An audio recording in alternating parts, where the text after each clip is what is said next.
زي ما متعودين كل مرة بجيب لكم قنوات ظابطة عشان تتابعوها. القناة دي بتقدم محتوى ثقافي تعليمي ترفيهي بطريقة جميلة شديد، وبيتعبوا في المونتاج وإعداد الحلقات. القناة اسمها سلمى زون. أتمنى تخش الرابط من أول تعليق أو في الوصف وتدعموها، لأنه بتعمل شغل متعوب عليه، وأنا متأكد إنه القناة هتعجبكم.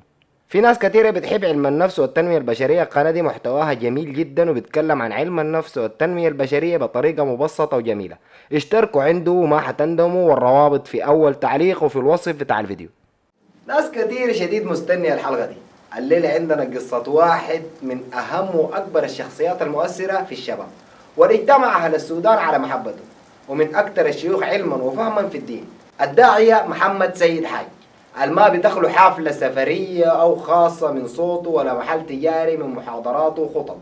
ونشر علمه داخل وخارج السودان، وأثر في الشباب السوداني وحتى الشباب خارج السودان. كان ولا يزال شخصية مهمة في حياة كل الأجيال. بس قبل ما نبدأ، عندنا لايك مفروض يتعمل، وبتشوفنا على الفيسبوك أعمل متابعة وشير، ولو على اليوتيوب اشترك في القناة وفعل الجرس.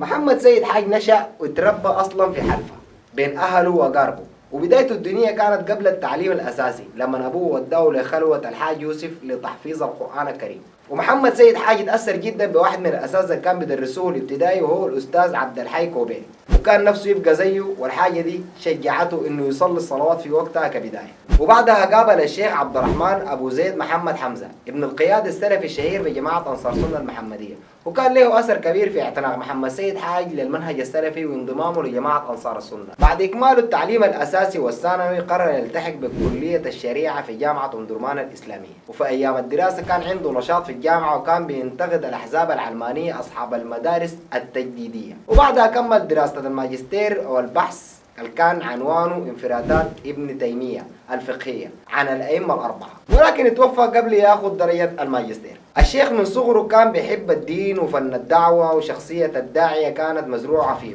وأول نشاط دعوي وقف له قدام الناس واعظا عمله لما كان في ثانية متوسط، وكان بيتكلم عن موعظة بعنوان الدار الآخرة. وبعدها سنة 1990 كان بيتكلم في المسجد القرية بعد صلاة المغرب. وقدر في نفس السنة إنه يخطب أول جمعة له، وكانت في نفس المسجد. وبعدها خطب في مسجد السوق في مدينة حلفا.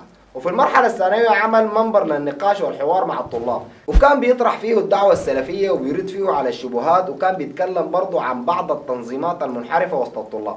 حتى انه لما كان في ثانية ثانوي تم اعتقاله من قبل جهاز الامن، لانه اعتبروه صاحب دعوة جديدة، والطلاب كلهم كانوا ملتفين حوله، والحاجة دي كانت غير اعتيادية. ومدير المدرسة عبد الرحمن محمد خير القاضي لما شاف الموقف قال لهم انه ما صح يعتقلوه بالطريقة دي، وقال لهم انه حيجيبوا لهم في المكتب الامن وبعدها يرجع معاه في العربية.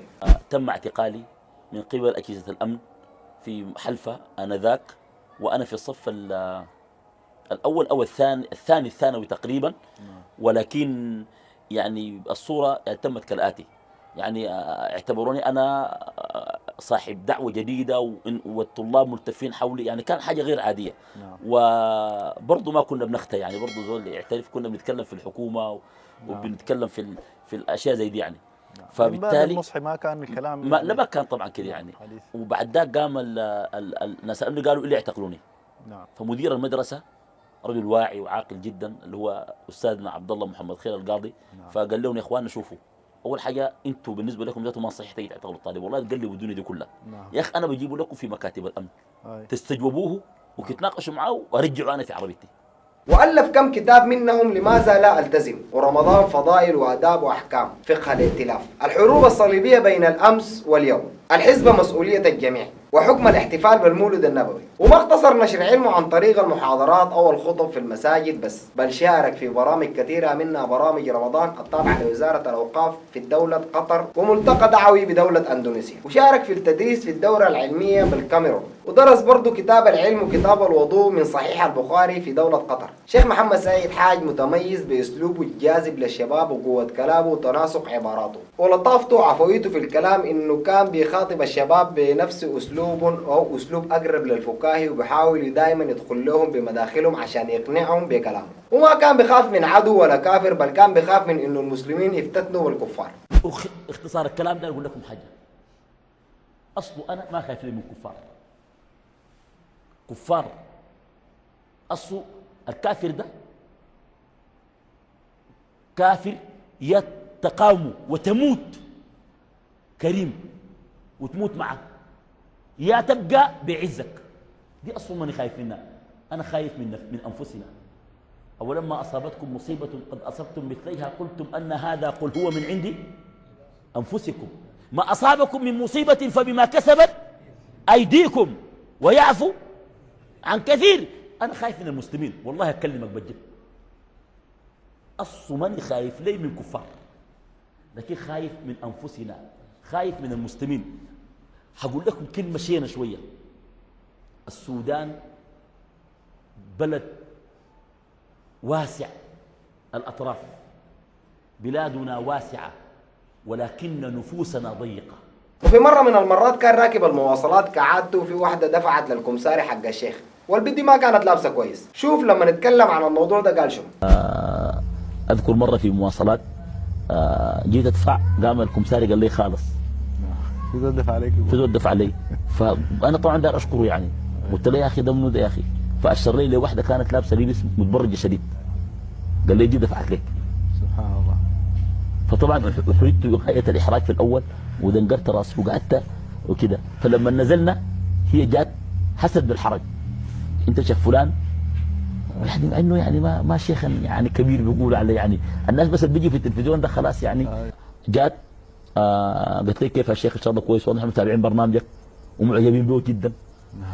شوف يعني، واستفدنا منه كثير وكده يعني. وشوف، وهي على هذه الحالة، وانا قد استفدت شيء من العلامة ابن القيم في مدارج السالكين، أنه كان يقول، وهذا في بداية المدارج: معصية تذل بها لدينا، هذا كذا يقول الله تعالى لآدم، أفضل من طاعة تذل بها علينا.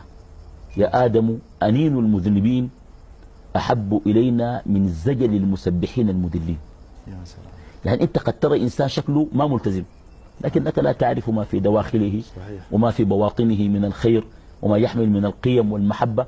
وضرب ابن القيم بذلك مثلا بحمار الذي كان جالس النبي صلى الله عليه وسلم ويبلد في الخمر ويضحك النبي صلى الله عليه وسلم ويدخل الفرح على النبي عليه الصلاة والسلام. في آخر مرة الصحابة ضربوه بالنعال ولعنوه، فقال لا تلعنوه إنه يحب الله ورسوله. ملاحظات الشيخ الأخير رحمة الله عليه في مستشفى القضارف، كان مصاب بكسر في الحوض وتحطم في عظام الفخذ، ونزف كمية هائلة من الدم، حتى لما دفنوه الكفن كان مليان دم، وده نتيجة لحادث سير حصل في منطقة القدم بلية. وطبعا في أقاويل كثيرة بتقول إنه الحادث كان مدبر من قبل الكيزان، والحاجة دي ممكن تكون صح، أو نقدر نقول إنه أكيد هي صح، لأنه الكيزان كان اللي بيقف ضدهم بصفوه مهما كان هو شنو، لعنة الله عليهم جميعا. المهم بعد ذاك تم أخذه لمستشفى القضارف ودخلوه للانعاش لساعات طويلة، ولما جه صحى من الغيبوبة سأل عن الوقت، ولما وروه قال لهم داير حجر عشان أتيمم وأصلي. وبعد الصلاة قال أنا لو مت ما تتعبوا الناس وأدفنوني في القضارف هنا، وما في زول يلعب بجسدي لا مشرح لا غيره، ده قدر ربنا. وكلموا أمه وأبوي وأخواتي إنهم ما يبكوا وما يتعمل لي مأتم. وبعد ما كمل وصيته دخل في غيبوبة تاني، وحوالي الساعة 9 مساء كان بيركبوا له في الأكسجين. في اللحظات دي اتضايق شديد، قام طلع أنبوبة الأكسجين وقاعد يستشهد. فقام واحد من الأطباء مشى عليه وقال له ليه يا شيخ كده؟ قام الأخصائي لاحظ القصة وقال لهم يا جماعة خلوه خلاص، وسألوه يا شيخ أنت مرتاح كده؟ قام رد الشيخ بأنه مرتاح، وفي اللحظة دي اتشهد تاني وانتقل لرحمة ربه. حاولوا يسعفوه لكن ما استجابوا. بعد 20 دقيقة تقريبا الأخصائي بطل يحاول وقال إن الصبر عند الصدمة الأولى، وأنعي لكم وفاة الداعية محمد سيد حاج. ودي بعض اللقطات من تشييع جثمانه. شوف كمية الناس اللي كانت موجودة وقتها.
وفي الختام بنقول لقد ارتاح جسد ما ارتاح سنينا طويلة، ولقد فاضت إلى باريها روح لكم نحسبها نقية وزكية، ولقد توقف عن النبض قلب كبير حمل هموم الناس، لقد توقف قلب كان ينبض للناس بالخير حتى مخالفيه، لقد عاش حياة متعبة مثقلة بالمعاناة والهموم والمسؤوليات، عاش حياة عجيبة، وقد وضع المسافر الرحالة وتوقف عن السير بعد 37 سنة عاشها كلها للناس في سبيل الدعوة لله. رحمة الله واسعة وأدخله فردوس الأعلى. وما تنسوا تترحموا عليه وادعوا له إنه ربنا يغفر له. أشوفكم في قصة جديدة مع حكاية جديدة وشخصية جديدة. أشوفكم على خير إن شاء الله. سلام عليكم.